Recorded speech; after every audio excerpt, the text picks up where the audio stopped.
Good morning. Thank you for watching. I'm Shakil 5858. I'm a good name. I am thankful to all international news resources and my team. Following other news which have been reported by American, European, Canadian, Australian, Asian and African channel and AP, AFP and Reuters news agencies. Now the headlines. A landmark decision by federal judge Google is a monopoly. Fear of US recession caused stocks plunging. Debbie, the tropical storm, hit the Florida swing states and American election. The writers will face the full force of law. British PM said that. He called them right-wing thugs. Israeli bombing continue in Gaza.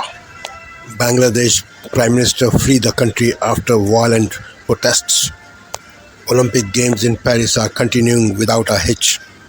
Debbie tropical storm is ready to take South Carolina and Georgia. US troops injured in Iraq. BC Interior in Canada on high alert due to floods. Pole vault record by Swedish man in Olympics. Many countries are earning gold medals in Paris Olympics. Now they watch news channels. And this is a Fox News alert. Earlier today, an apparent rocket attack injuring several U.S. service members at Al-Assad Air Base in Iraq. This comes as the world remains on edge tonight amid what are heightening tensions in the Middle East. Iran is now reportedly preparing to retaliate against Israel after a series of high-profile assassinations of terrorist proxy leaders. They got the number 4 leader of Hamas, number 3, number 2, and they just took out the number 1 leader. The people responsible for killing what would be the equivalent of 40,000 Americans in a day. Adding to the pressure, Axios tonight reporting that Secretary of State Tony Blinken telling his counterparts in the G7 yesterday that Iran, in fact, will strike at any moment. And these are very uncertain, chilling times. And under Biden and Harris, there's war in Europe, war in the Middle East, and now a presidential candidate that denies the existence of radical Islamic terrorists and is lecturing you to have the courage not to use that word. Joining us now, someone who had to deal with threats like these his entire life, the author of the brand new book, From Hamas to America, My Story of Defying Terror, Facing the Unimaginable, Finding Redemption in the Land of Opportunity. He's known as the son of Hamas. Mossab Hassan Youssef is with us. Mossab, welcome back. Good to have you. And just for the record, you've been an American citizen for what, 20 some odd years now, correct? About 10 years now. Okay, but you've been in the country for 20 some odd years? Since 2007. Okay, so you grew up as the son of one of the founders of Hamas. The Hamas charter calls for the destruction of Israel. We have a presidential candidate that now says we should have the courage not to use the term radical Islamic terrorism, yet who attacked us on 9/11? Who attacked Israel on October 7th? This is a total denial. And it's Kamala Harris' attempt to hide her head in the sand. The Hamas on October 7 killed a Jewish minority in the Middle East by the name of Allah. Bin Laden, Al-Qaeda, Boko Haram, Salafi jihadists, Hezbollah, Ayatollah, Nasrallah, all of them killed by the name of Allah. And the Jewish hatred and the non-Muslim hatred is rooted in Islam, in the Quran. And we have been saying this for so many years. But I think many politicians in this country and many other countries have been compromised. I don't know how, but their imposture is very suspicious. Why they want to legitimize the Islamic violence, as you know, this is part of our life, and we have to coexist with Islam the way it is. And we say, no, this is totally rejected, because the more we legitimize terrorism and violence, the more we ignite their lust for blood, and this is not acceptable. Let me ask you this. I mean, we've seen this administration surrender in the war on terror, as far as I'm concerned. After Iran fired missiles, okay, the administration did help Israel defend itself, but said, take that as a win. Don't retaliate. Well, to me, that only emboldens further attacks. But I would imagine this time, because we know, for example, the rocket that hit the soccer field that killed these Israeli children, that was an Iranian rocket. We know that the Iranian Revolutionary Guard and Quds forces helped train and provide the weaponry for October the 7th. I could imagine as Iran is firing missiles, they'll also be taken incoming from Hezbollah out of Lebanon in the north and from Hamas out of the south, out of Gaza, which is a three-front war, and maybe even four fronts if you add the Houthi rebels out of Yemen. I mean, that is an existential threat to Israel. Now, are they going to help Israel offensively win this war against radical Islamic terrorism, or are they going to keep surrendering? I would imagine keep surrendering and giving in to the radical base that Kamala wants to vote for her. Look, the crisis that we have right now, that we are at the verge of a regional war, is the outcome of the American administration hesitation.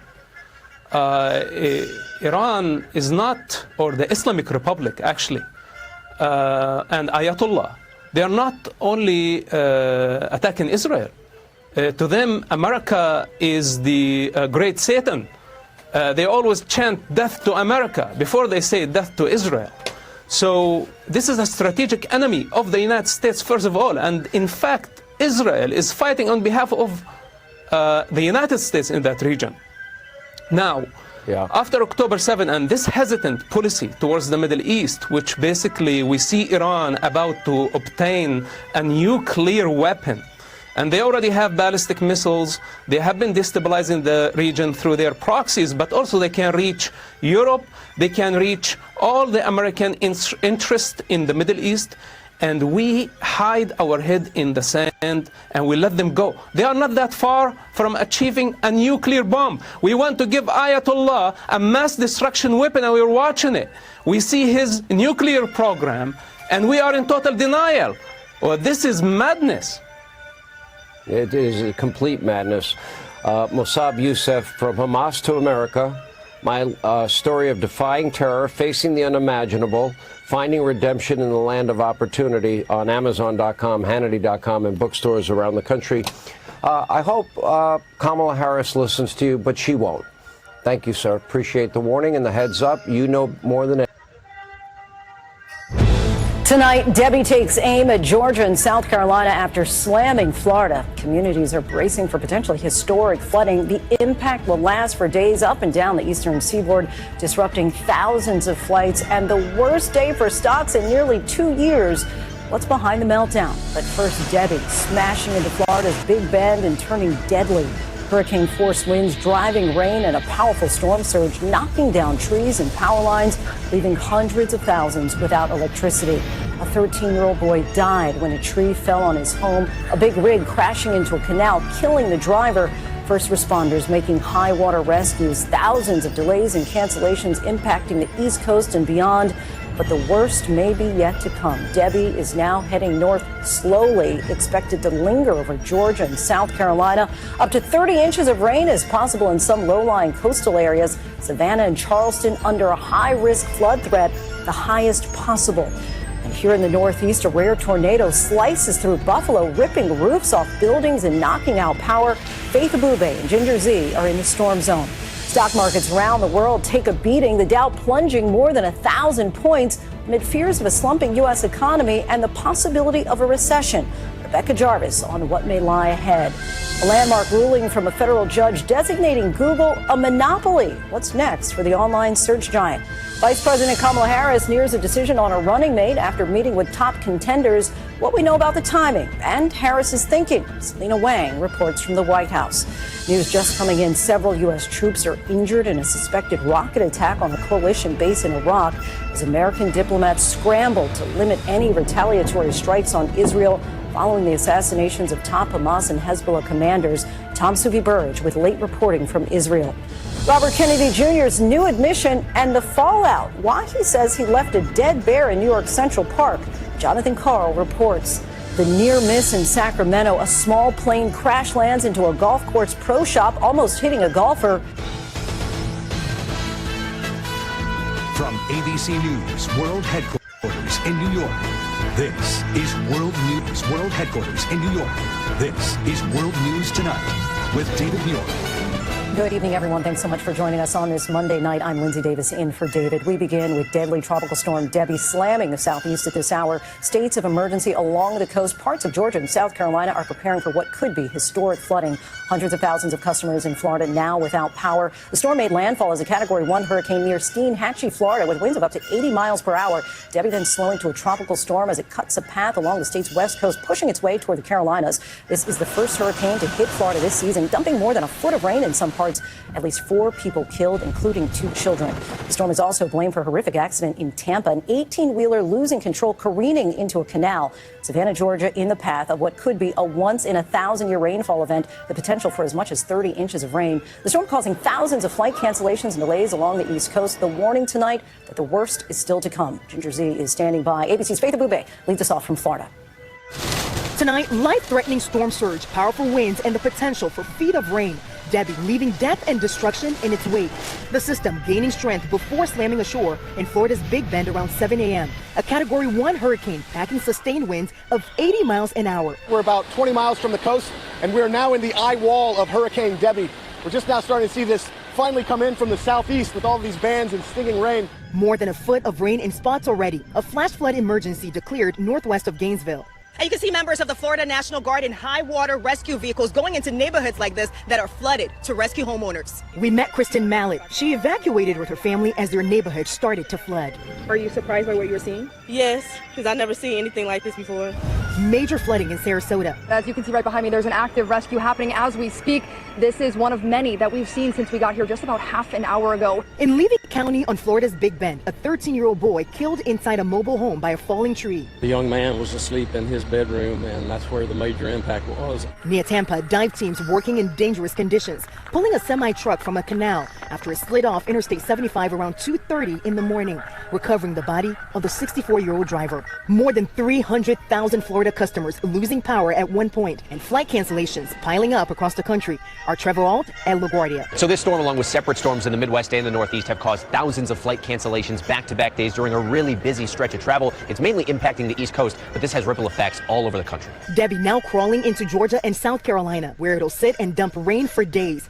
In Savannah, residents racing to prepare. Authorities putting a curfew in effect starting tonight. This type of rain hovering over us, coming with the intensity that they tell us that it's coming, it's going to catch a whole lot of people by surprise. And Debbie has moved out, but there are a number of communities just like this one still dealing with significant flooding. The power is out in this neighborhood and nearly the entire county, and first responders are going door to door in some areas to check on residents. Lindsay. Hats off to those first responders, Faith. Thank you. Millions in the South are now facing the potential for historic flooding. Let's get right to ABC's chief meteorologist, Ginger Z, in Georgia for us. And Ginger, it sounds like the slowdown of this storm is what's really going to be problematic. There's no question. We saw it for days in advance on the computer models, Lindsay. We're just getting pounded here in Savannah. So much is going on. We've had several tornado warnings in Savannah proper already. We could see more of those as we've got tornado watches all the way up to Charleston. We're also in a flash flood warning because we've already seen 2 to 5 inches of rain here ahead of the actual storm. And we're going to end up with 12 hours ahead of us with more 2 to 3 inch per hour rainfall rates, by the way. Here's what happens and the timing and why this is a problem. Tomorrow morning, Savannah's just starting to release from the heaviest rains, but Charleston's getting that onshore flow, meaning that you're going to plug up the rivers and tributaries with that 2 to 4 feet of surge, and then on top of it, it won't allow the rain that falls to release into the ocean. So that combo, look at that, Myrtle Beach, Wilmington getting it Tuesday night through Wednesday. Then on Thursday, it wraps back around now and hits Savannah again. It's going to hang out way too long here, and that's why we have the potentially historic and, yes, catastrophic flood problems, not just at the coast. We keep saying these towns like Savannah or Hilton Head, but a little bit inland as well. Inland flooding problem, Lindsay. Just relentless rain there, Ginger. Thanks so much. We move.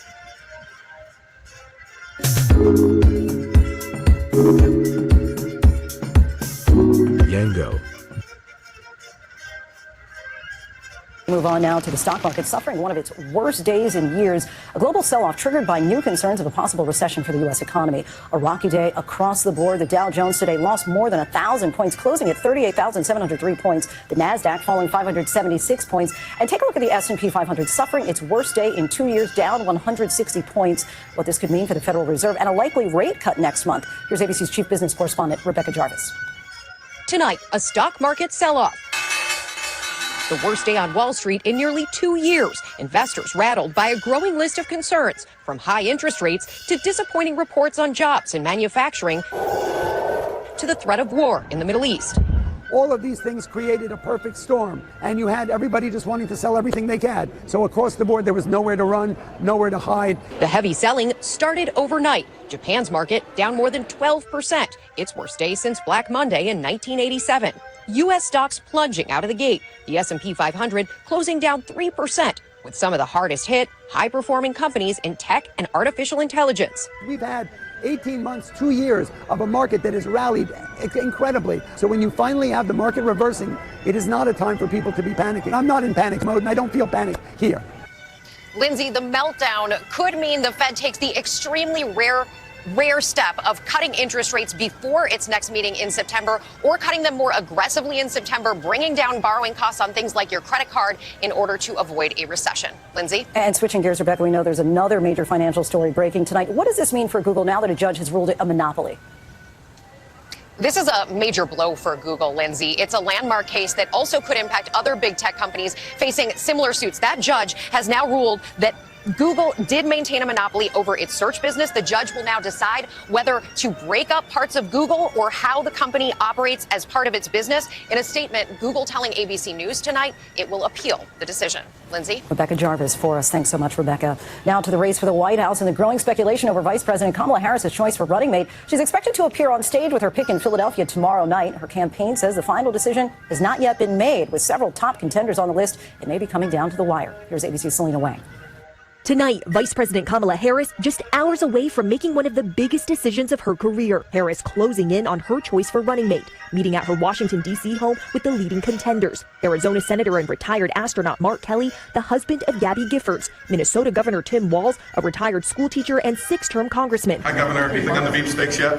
I got nothing for you, man. And popular first-term Pennsylvania Governor Josh Shapiro, a former prosecutor. Shapiro emerging as a favorite, with Pennsylvania a must-win state. But some in the party voicing concerns over his support for Israel and taxpayer-funded private school vouchers. Harris forced to make this critical decision at warp speed. She's only been a candidate for 2 weeks herself. Sources tell ABC News the new pair will debut in front of a crowd of more than 10,000 people tomorrow night in Philadelphia, kicking off a blitz through battleground states this week, where she's seen a boost in the polls. In a new interview, Donald Trump saying any of Harris's possible VP picks would be a better president than she would. I think virtually every one of them is considered better, smarter, would be a better president than her. But we can't allow her to be president. She's going to destroy our country. I'm told, Lindsay, that as we speak, Vice President Harris still has not chosen her running mate. Everything about her campaign is a sprint. The weekend meetings she had with those leading contenders, I'm told, were so important because she's looking for someone who she has chemistry with, who she trusts, and critically, who can help her win. Lindsay? Selena Wang from the White House for us. Thanks so much, Selena. Now to breaking developments in the Middle East. The U.S. Defense Department confirms several American personnel were injured during a suspected rocket attack on an airbase in Iraq. It comes as the U.S. works behind the scenes trying to convince Iran not to retaliate against Israel. ABC's Tom Sufi-Burridge is in Israel. Tonight, several US personnel injured when their base in Iraq was targeted by multiple missiles. The strike stoking fears the Middle East is on the brink of a wider war. The region on edge as Iran promises it will take revenge on Israel at any moment after the assassination in Iran of a top Hamas leader. The US now in diplomatic overdrive. Escalation is not in anyone's interest. It will only lead to more conflict, more violence, more insecurity. Today, President Biden speaking with Jordan's King Abdullah as the Pentagon dispatches more destroyers and an extra squadron of fighter jets to defend Israeli airspace. The US coaxing Arab allies to rejoin that defensive coalition which downed hundreds of Iranian missiles and drones fired at Israel in April. Sources tell ABC News the White House is facing steep hurdles because many partners see Israel's actions last week as, quote, unnecessarily provocative. And Lindsay, President Biden and Vice President Harris in the Situation Room this afternoon briefed on US military efforts to defend Israel and that attack on a US base in Iraq and discussing steps to respond to any attack against US personnel. Lindsay? Tom, thank you. Tonight, Robert F. Kennedy Jr.'s presidential campaign is taking a truly unexpected turn. In a story that made headlines here in New York a decade ago, he now admits he was the one who left a dead bear cub in Central Park. Here's ABC's Jonathan Carr. A decade ago, a Central Park mystery baffled New Yorkers and captured headlines across the country. A baby bear found dead in Central Park. Now the question everyone once answered, how did the cub get there? Now we know. Robert F. Kennedy Jr. shown here posing with his fingers inside the bear's bloody mouth in a photo obtained by The New Yorker, says he found the cub on the side of the road in upstate New York back in 2014. I picked up the bear and put him in the back of my van because I was going to skin the bear. In a videotaped confession, the independent presidential candidate recounts the strange tale to comedian Roseanne Barr after learning The New Yorker planned to include the story in a profile on Kennedy's life that was published today. Kennedy says that after a day of falcon hunting, he had to rush to a dinner at a fancy steakhouse in Brooklyn and then had to catch a flight. Anyway, he says he didn't have time to take the bear home, so instead he left it in Central Park with an old bicycle so that it looked like it had been killed by the bike. I wasn't drinking, of course, but people were drinking with me who thought this was a good idea. In the video, he says he was shocked to see how much attention the discovery of the dead bear with the bicycle got the next day. I was worried because my friends were all over that bike. Kennedy's standing in the polls has dropped. He's at less than 6% in the 538 polling average, but his campaign says he'll be on the ballot in at least 42 states, and that could be just enough to determine who takes the White House in November. It's a strange story, but Kennedy doesn't seem the least bit concerned about it, and it appears he's not in legal jeopardy either. The New York State Department of Conservation Services said that the bear died from blunt force trauma consistent with being hit by a car, and the charges cannot be brought. Lindsay? Unusual tale there, John. Thank you. There is late breaking news to report tonight, and for details on what is a developing story, we go to ABC's Juju Chang. Lindsay, thank you. We have breaking news from California tonight. A fast-moving wildfire east of Los Angeles. A frantic effort underway to save homes. These are the dozen or so homes that are an imminent threat right now. You can see more homes in the way of this fire. Multiple residences already engulfed by the Edge Hill fire in San Bernardino. This entire neighborhood south of Ridgeline Drive now ordered to evacuate. At least 200 firefighters are responding to the scene. Flames can be seen racing across the hillside through dry brush. The area already under an excessive heat warning today. Temperatures forecast to reach 105 degrees. Multiple active fires are now burning across the state of California. Lindsay? Juju, thank you. When we come back, the incredibly close call. A plane crash lands at a golf course in Northern California, narrowly missing a golfer, and the touching moments of athletes coming together at the Summer Games. Next tonight, a close call on a California golf course. A small plane crash landing into the pro shop at Hagen Oaks in Sacramento, nearly hitting a man. The pilot walked away with only a minor cut on his hand. One golf course official said it was a miracle. No one was hurt. When we come back, a rare twister touches down in Buffalo, New York. To the index, a rare event in Buffalo, New York. Authorities say a tornado touched down in the city this afternoon, ripping roofs off of buildings, trees, traffic lights, and utility poles down, leaving some residents without power and damaging cars. When we come back, the moments you may not have seen, the fierce competitors coming together. ABC World News Tonight with David Muir, sponsored by Vivgard Hytrulo and Vivgard. Finally tonight, sometimes the toughest competitors can also be the closest of comrades. Tonight, some medal-worthy moments of sportsmanship at the Olympics. That moment, gymnast Simone Biles winning silver in the floor exercise. U.S.'s Jordan Childs winning bronze. Both women then bowing at the podium today to Brazil's Rebeca Andrade, who won gold. It was just the right thing to do, Biles said later. She's queen. In swimming, U.S. gold medalist Katie Ledecky inviting U.S. bronze medalist Paige Madden up to the first-place podium spot for the national anthem after competing in the women's 800-meter freestyle final. Haley Batten, an Olympic mountain biker for Team USA, winning silver at the finish line, hugging, congratulating her rivals from France and Sweden, who won gold and bronze. And nations divided but coming together. The North and South Korea mixed doubles table tennis teams on the podium together. North Korea winning silver, South Korea bronze, all smiling, taking selfies, along with China's team, who won gold. Inspiring moments of sportsmanship, giving fans an extra reason to cheer. Love to see that. Thanks so much for watching. I'm Lindsay Davis for David and all of us here. I'll see you back here tomorrow night. Until then, have a great night.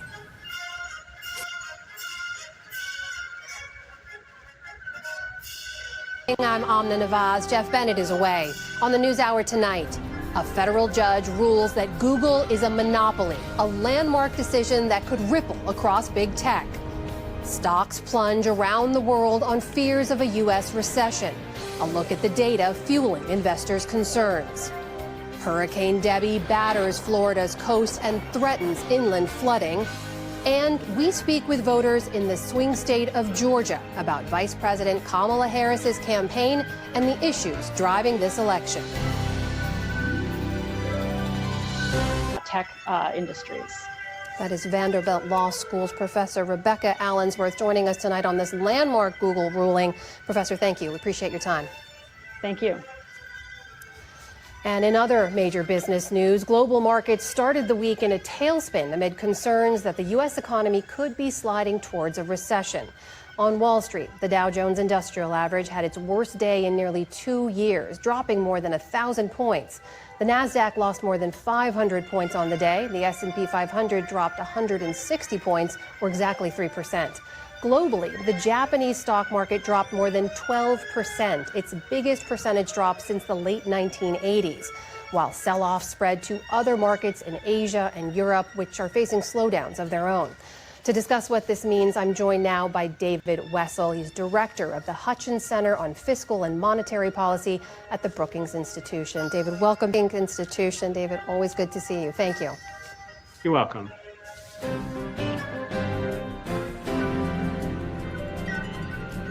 I'm Stephanie Tsai with NewsHour West. Here are the latest headlines. The Prime Minister of Bangladesh has resigned and fled the country after weeks of violent demonstrations. Sheikh Hasina had been in power since 2009 and was the country's longest-serving leader. Her departure comes after peaceful student protests against job quotas escalated into nationwide unrest that has left nearly 300 people dead. Today, thousands of demonstrators stormed the Prime Minister's official residence in Dhaka. The U.S. State Department offered condolences for the lives lost and pushed for an orderly transition. It is vital that we have full and transparent investigations to ensure accountability for these deaths. What we want to see is democratic order. We want to see the Bangladeshi people choose their own government, and that's what we'll be looking for in the days and weeks ahead. The country's military chief says he is taking temporary control, while President Mohammed Shahabuddin announced today that parliament will be dissolved and a new government will be formed as soon as possible. To the Middle East now, where several U.S. personnel were injured in a suspected rocket attack at the Al-Assad military base in Iraq. It's the second such strike on that facility in less than a month. Also today, Hezbollah launched a new drone attack on northern Israel, injuring 2 Israeli soldiers. That follows last week's killing by Israel of a senior Hezbollah commander in Lebanon and a top Hamas leader in Iran. In Tehran today, officials said last week's targeted killing on Iranian soil won't go unanswered.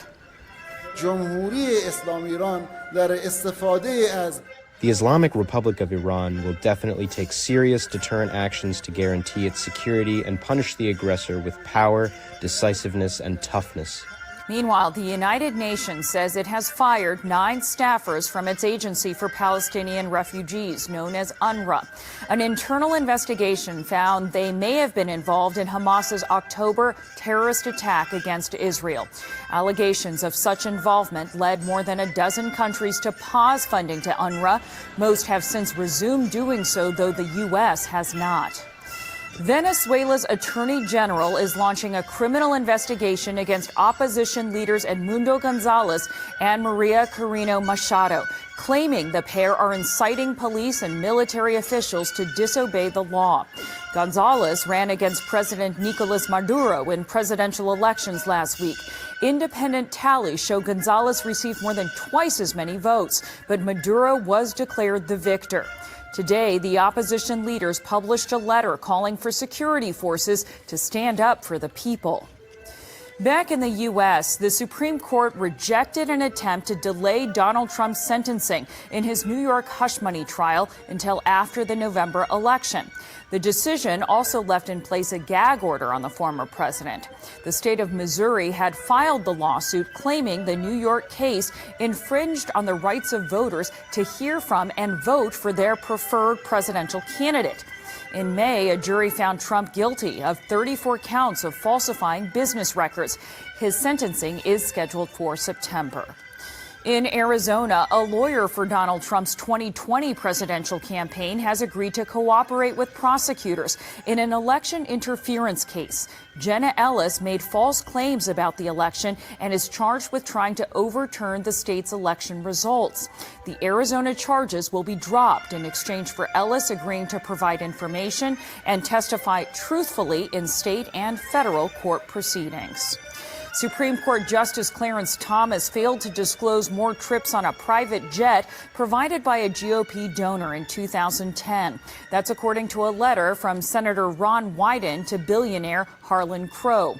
The Oregon Democrat wrote, I am deeply concerned that Mr. Crow may have been showering a public official with extravagant gifts, then writing off those gifts to lower his tax bill.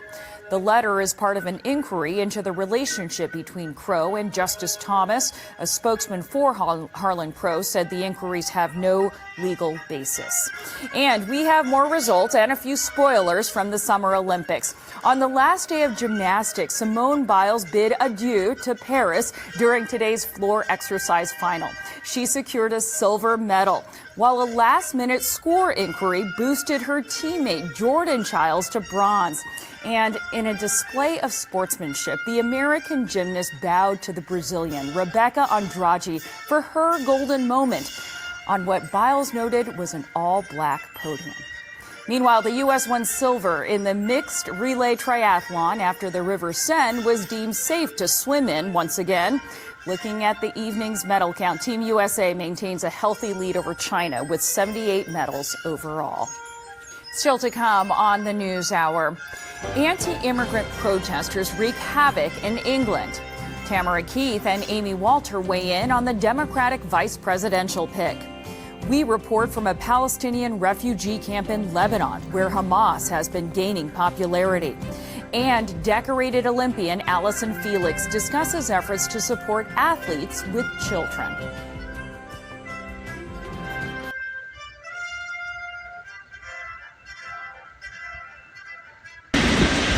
Debbie makes landfall as a hurricane, a potential once-in-a-thousand-year rainfall event. There's definitely water inside that house.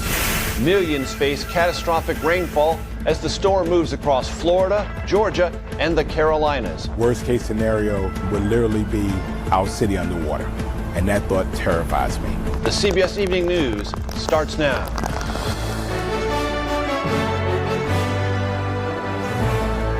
Good evening, everyone. I'm Major Garrett. Nora is on assignment.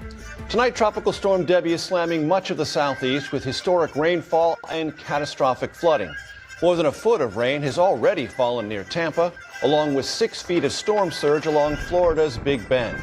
With the storm expected to stall, even more flooding is anticipated over the next several days in Georgia and the Carolinas. At least 5 deaths have been reported, one in Georgia.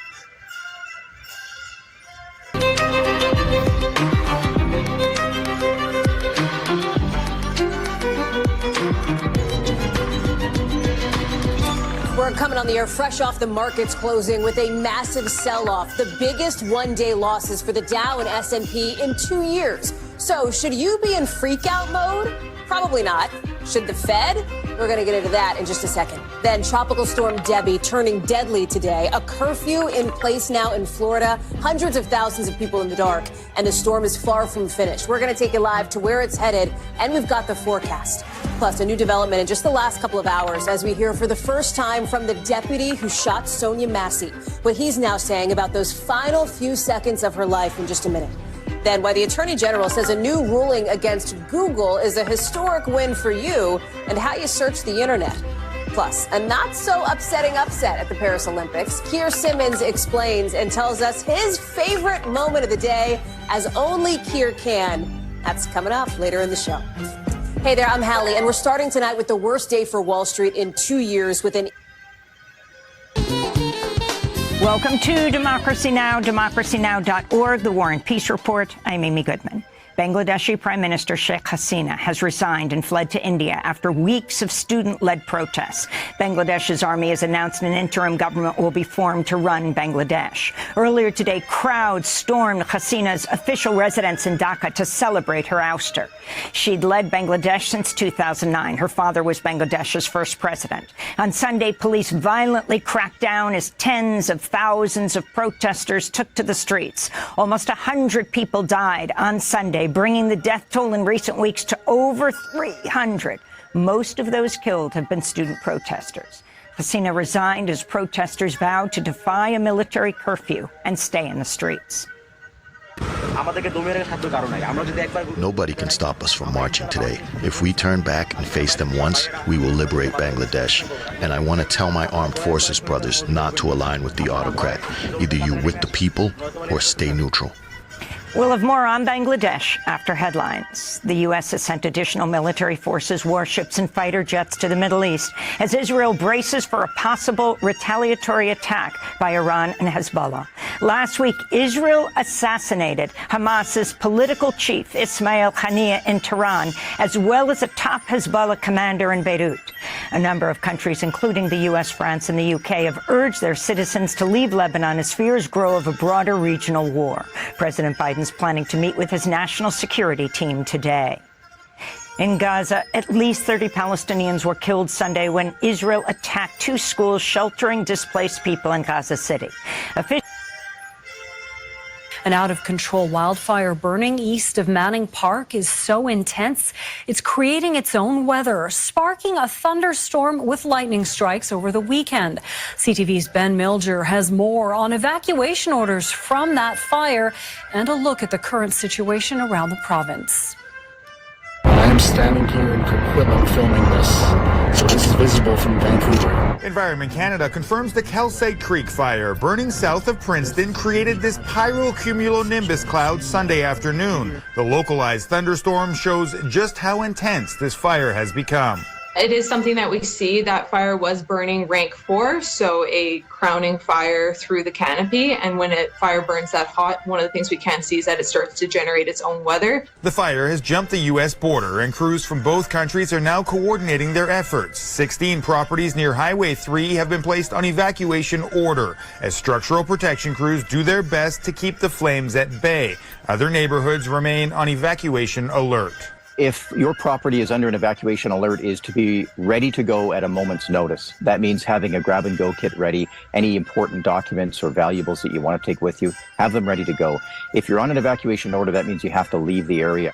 A fire burning along Highway 99 north of Squamish, now classified as under control, is believed to have been started by a car fire. Of the more than 300 fires burning in BC, 8 are wildfires of note, including the Shetland Creek fire, which has grown to more than 260 square kilometers. Province-wide, dozens of evacuation orders and alerts remain in place. We understand that it's tough to leave your home, and these are stressful times for people. However, having the public out of the way allows our crews to drive and operate effectively and safely in these areas. And given the summer that we're having, our crew safety is our highest priority. With more thunderstorms and wind in the forecast, fire conditions are expected to worsen in the days ahead. Ben Milger, CTV News, Vancouver. Jason Park took his case to the Canadian Transportation Agency after WestJet rejected his compensation claim for a more than 24-hour flight delay. Last month, the CTA ordered the airline to pay up. I'm pleased at the outcome. I really am. So are many passengers who also took their case to the CTA. According to new data, in half of all CTA case rulings over a 9-month period, airlines were ordered to provide passengers with compensation or a refund. Passengers, half of them were right, that they should have been paid and the airlines are wrong. But there's a catch. Just before Park's CBC interview, the CTA told him he can't talk about his case ruling, like how much compensation he got and why, because it's confidential. I think it's not fair, and I don't understand the level of secrecy behind these decisions. There's information in there that could assist passengers.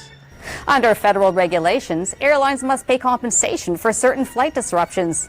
Last year, Ottawa introduced new rules to streamline the CTA process. One result, these full CTA rulings are no longer made public. It's a violation of the open justice principle that these legally binding decisions are being made essentially in private. I have grave doubts about the constitutionality of this provision. But the CTA says the new regulations provide more transparency because people can now easily find key details about each ruling on its website, like the flight number and if passengers got compensation. The point of putting this information out is so that another passenger would be able to say, okay, I also was on this flight, was compensation ordered. That is the relevant information for passengers. As for Park, he knows all the reasons why he got compensation. Now he's just waiting for WestJet to pay up. Sophia Harris, CBC News, Toronto.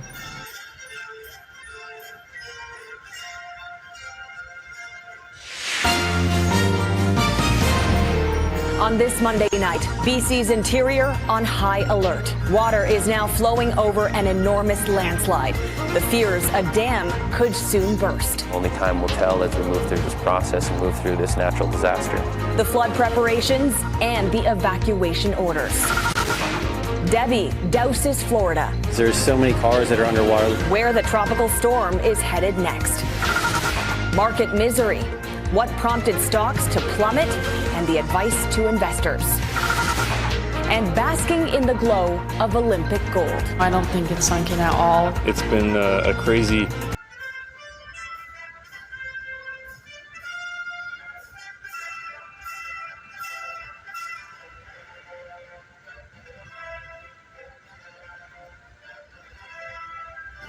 Christopher Tester, thank you. Thomas Page Pritchard, the last remaining rat of Tobruk, has died at the age of 102. He served alongside 14,000 Australians as an ambulance member during the Middle East's Second World War. He later married and had 4 children before working at the Electricity Commission in Ballarat and Hamilton. The Rats of Tobruk Association says it will hold a public memorial in Melbourne. A quick look at the national weather forecast. Brisbane and Sydney partly cloudy. Canberra mostly sunny for you. Melbourne and Adelaide also partly cloudy. Hobart a possible shower. Perth showers developing, and Darwin mostly sunny with a top of 33. You're watching ABC News. These are the top stories this hour. The Australian share market is slightly higher ahead of the Reserve Bank's interest rate decision this afternoon, and a major sell-off of global stocks overnight. Wall Street tumbled, as did the Nikkei, but the Japanese benchmark has regained much of the losses in today's early trade. The Reserve Bank of Australia is widely expected to keep the official cash rate on hold. Several US personnel have been injured in an attack at Al-Assad Air Base in Iraq. It's unclear who carried out the suspected rocket attack or the full extent of the damage and injuries. US officials have been warning about the prospect of strikes on American facilities after Iran said the US bears responsibility in the killing of Hamas leader Ismail Haniyeh.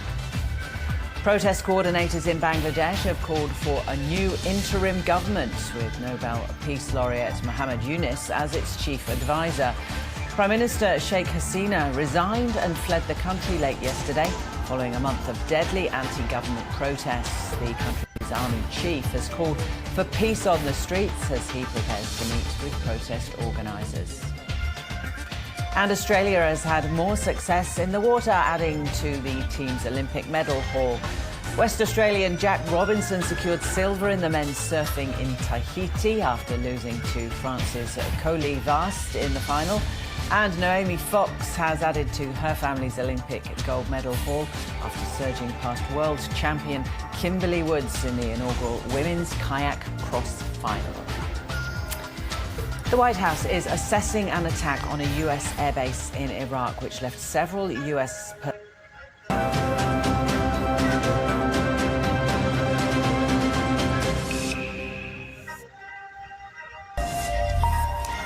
You're watching France 24. This is Daybreak. Good to have you with us. I'm Stuart Norval. Today's headlines. The leaders of the Bangladesh student group that yesterday forced the resignation of the country's prime minister, who's now fled the country, meeting today with army chiefs. They've issued a video demanding a new interim government with a named chief advisor who spoke to us last night live here on France 24.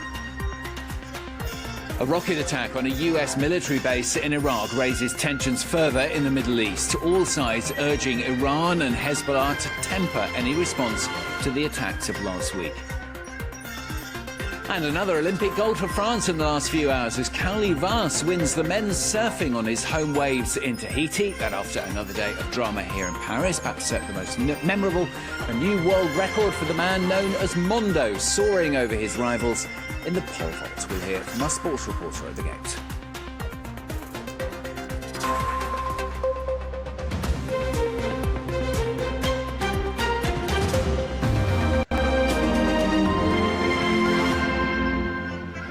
So they want a new interim government, and they want the Nobel Peace Laureate Muhammad Yunus installed as its chief advisor. The main demands issued by student protest leaders after Bangladesh's prime minister resigned and fled the country after weeks of protests that left at least 41 people dead. Now, yesterday, thousands of demonstrators from the prime minister's official residence and other buildings, some on fire and pulling down statues. Muhammad Yunus, though, well, he himself spoke here on set to us last night at France 24. We have interim government announced right now. The conservative government will be responsible for whole election. We didn't have an election now. First time it will be an election, fair, transparent election, so that everybody can vote and decide what kind of people they want to send to the government, what kind of people the government. This is their decision. That decision will exercise them, make choices for them. So this will be a big opening, and then down the thing, local governments and everything, same way. So people will have a chance to elect their own representative. So this is the chance now for Bangladesh to actually construct a democratic future. So we want to have a pure democratic system where we can our right to speak, right to rule of Muhammad Yunus, I see you as a possible leader. I don't know whether you have any ambitions along those lines. No, I don't have that ambition because I'm dedicated to the work that I do. I hopefully continue, but I was restricted. Leader Muhammad Yunus has in the country. Navadita Kamari there talking to me earlier on. Now, several US personnel are confirmed injured in a suspected rocket attack at a military base in Iraq. Now, it's not the first time that the Al-Assad airbase has been targeted. It comes amid a recent uptick in strikes on American forces by Iranian-backed militias in Iraq. As many as 7 troops and civilians said to have been injured there.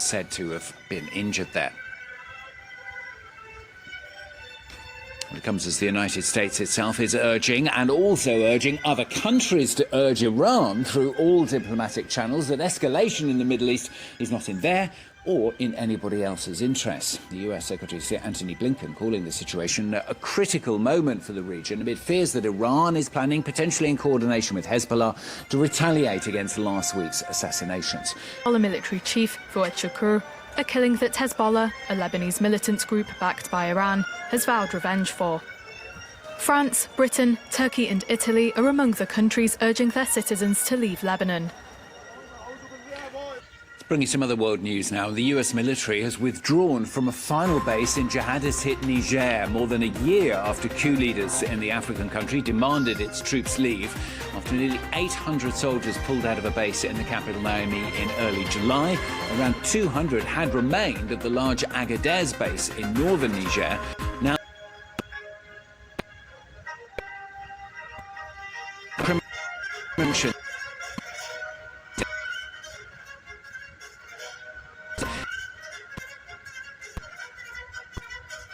Dharma saying the government will ramp up criminal justice to Japan's benchmark index is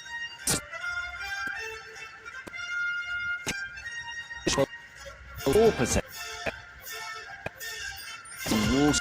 And Europe.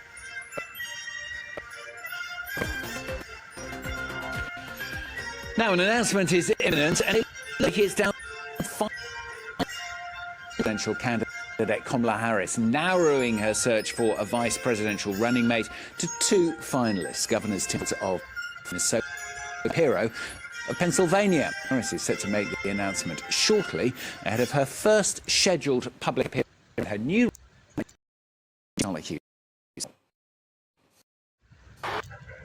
Among the attending is Minister Ada. Let's take you to the Olympics now. News of another gold medal for France in the last few hours. France's Carl Vast winning men's surfing Olympic gold on his Tahitian home waves after taking the 2 best waves of a pretty high-level match. The US's Caroline Marks claimed gold in the women's event in a thrilling final that went right down to the wire. It comes after another day here in Paris as well. Armand Duplantis, known as Mondo, soaring over his rivals and clinching back-to-back Olympic pole vault crowns with a new World record, the Swede really cementing his status as the greatest pole vaulter in history with a superb display, a final leap of 6.25 metres. That's where Keely Hodgkinson, she won Britain's first gold of the Paris Games on the track with a sensational 800-metre final victory, where Selena Sykes has been at the Stade de France for us. What a night at the Stade de France. Mundo Duplantis breaks his own world record yet again with a jump of 6.25 metres in the men's pole vault final. He was 6.25 metres in the men's pole vault final. He was in a league of his own and decided to go for it and got it on the third attempt, sending the whole of the Stade de France into wild celebrations as the young Swede gets his second gold medals at an Olympics. Elsewhere, Team GB celebrate their first track medal. Women's 800 metres. Brilliant race from the 22-year-old, finishing ahead of Tsitse Dumgumba from Ethiopia and Mary Mora from Kenya.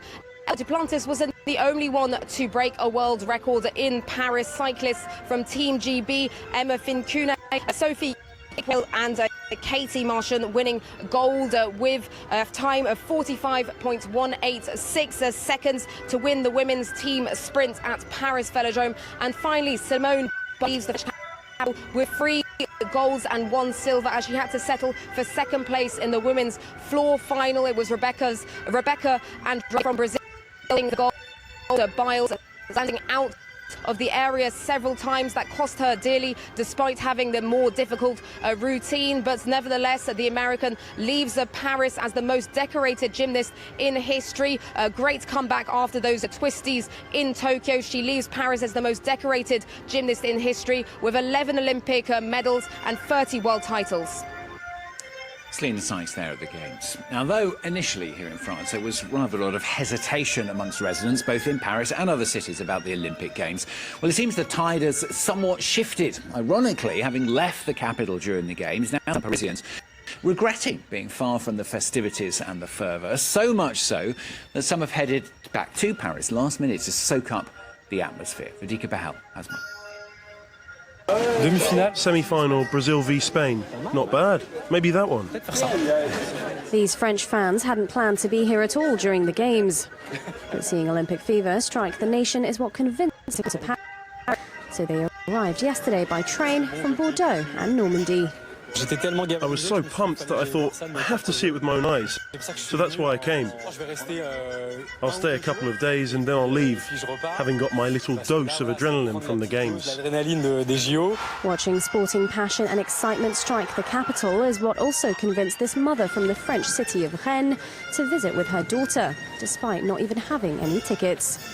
We came just as supporters, to see all the spectators from all over the world, to soak in the Olympic atmosphere, hear the fan cries, everything.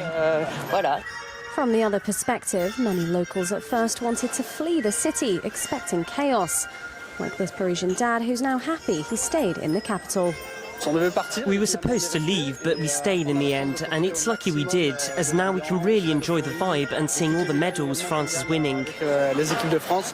And for other Parisians, there's regrets about now having left the city after all. Yes, I have regrets. I wish I'd been there for the opening ceremony, and yesterday, for example, for the golf. French fans have less than a week left to soak in the Olympic Games before the Paralympics begin at the end of August. Yeah, it's been very nice here in Paris over the last few weeks, I have to say. That's the latest from us here on Daybreak. More news from the newsroom in 15 minutes.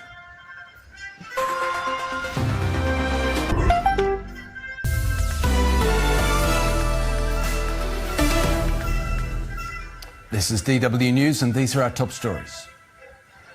Bangladesh's Prime Minister has resigned and fled to India following months of anti-government protests. Protesters stormed Sheikh Hasina's official residence in Dhaka as thousands took to the streets, damaging a statue of her father, the modern founder of Bangladesh. The head of the army says he will form an interim government with political parties. Israel is mobilising to counter the threat of an attack by Iran. Israel's military has ordered the Air Force to prepare for both defensive and offensive tactics.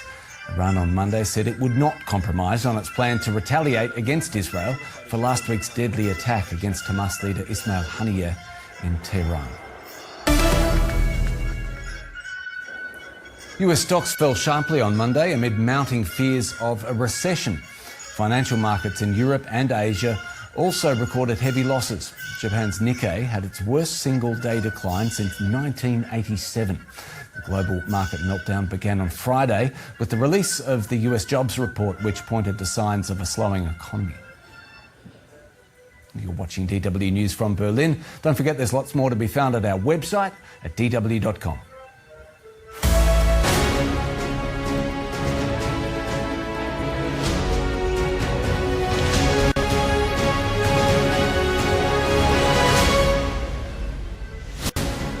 Hello, good morning. It's 6 o'clock. On today's programme, another night of sustained violence in Belfast, petrol bombs thrown at police, and in Plymouth, hit with bricks and fireworks.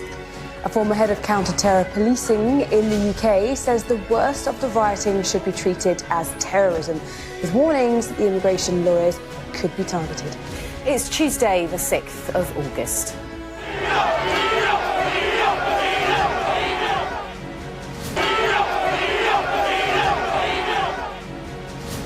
In Plymouth, several police officers are injured and a police van is damaged on another night of anti-immigration, far-right violence.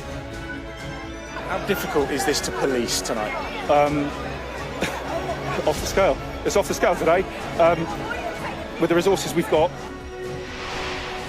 In Belfast, a second night of violence sees rioters throw petrol bombs and missiles at police.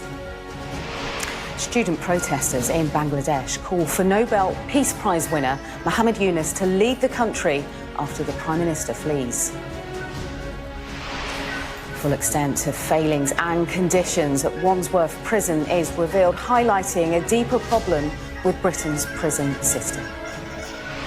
Team GB win 2 more gold medals in Paris as the women's team cyclists are joined by Keely Hodgkinson at the top of the podium.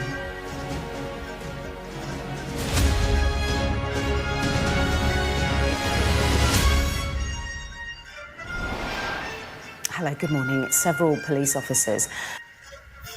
This is Asia Now. Hello, it's 2 p.m. in Singapore and Hong Kong, 11:30 in New Delhi, 1 o'clock in Jakarta. I'm Angela Lim. At this hour, Bangladesh's army chief set to meet student protest leaders as the country awaits the formation of a new government, a day after mass protests forced longtime ruler Sheikh Hasina to resign and flee. Diplomatic pressure mounting to avert an escalation between Iran and Israel following high-profile killings that have sent regional tensions soaring. And some markets in Asia staging a comeback from a historic global sell-off, sparked by fears of a US recession.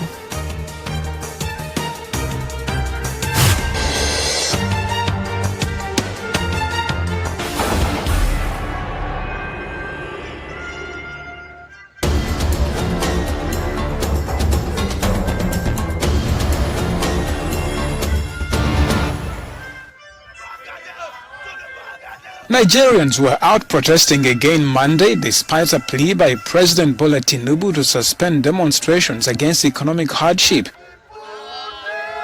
In Lagos, several dozen protesters marched carrying flags and placards denouncing government corruption.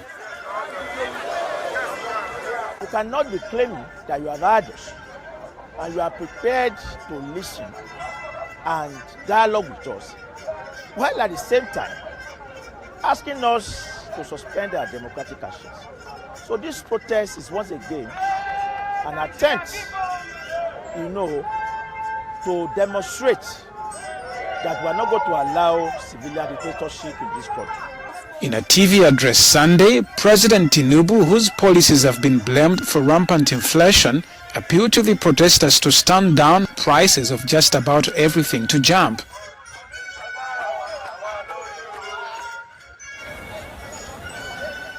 In a dramatic turn of events, Prime Minister Sheikh Hasina of Bangladesh was forced to flee her official residence in Dhaka aboard an army helicopter.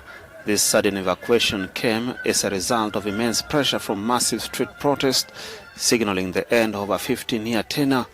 Known as Bangladesh Iron Lady, Hasina's sudden departure has left the nation in a state of shock and uncertainty, with the destination still unknown. The evacuation took place at precisely 2:25 p.m. local time in Dhaka, just minutes after the helicopter carrying Hasina lifted off. Thousands of enraged demonstrators stormed the premises of the Prime Minister's palace.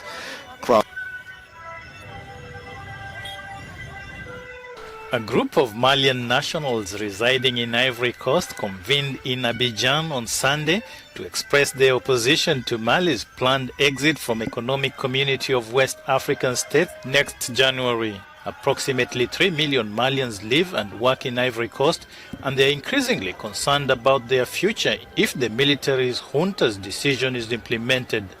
If Mali withdraws from ECOWAS, how will we who depend on the northern area? The American troops will hand over its last military base in Niger on Monday, ahead of the September 15 deadline for U.S. forces to leave the country under an agreement with the Nigerian authorities. The departure is believed will result in a vacuum in security, especially for the non-governmental organizations that provide humanitarian assistance in the area. If you are doing an NGO out of the wire going to visit a site outside of, a major town, you need to have a security convoy with you. And that includes for humanitarian aid, which does buckle the issue of humanitarian neutrality.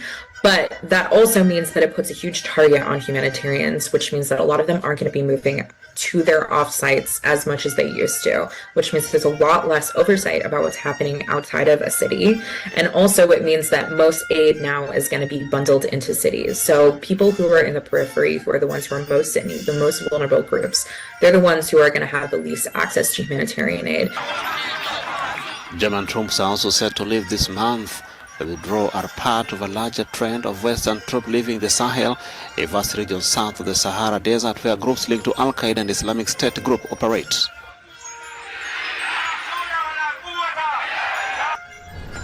This 49-year-old South African Dallas Oberhoza has been hauling his skateboard around the world, or perhaps being dragged around by it. He will be competing on Wednesday in the giant Olympic ball against skateboarders not even half his age.